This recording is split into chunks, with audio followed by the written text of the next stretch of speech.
قطر اور کویت کے عمرہ نے وزیر اعظم شہباز شریف کی دورہ پاکستان کی دعوت قبول کر لی۔ پاکستان میں تعینات کویت اور قطر کے سفیروں نے الگ الگ ملاقاتیں کی ہیں، جس میں انہوں نے آگاہ کیا ہے کہ جلد امیر قطر اور امیر کویت پاکستان کا دورہ کریں گے۔ وزیر اعظم شہباز شریف نے پاکستان کے دیرینہ دوست چین کی بھی مکمل حمایت کا اعادہ کیا۔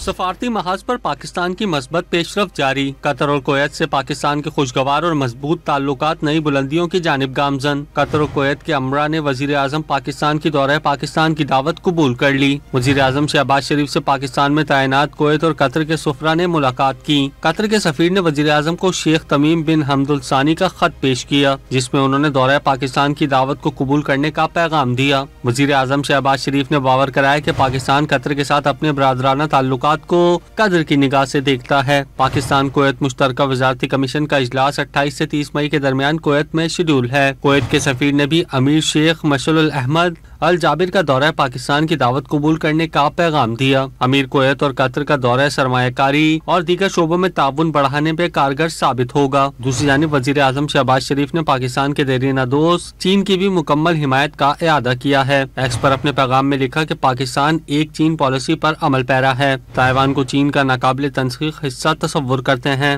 قومی اتحاد کے لیے چینی حکومت کی کوششوں کی حمایت کرتے ہیں۔ وزیر اعظم شہباز شریف نے واضح کر دیا کہ نام نہاد انتخابات یا حکومت کی خود ساختہ تبدیلی تائیوان معاملے پر حقائق بدل نہیں سکتی۔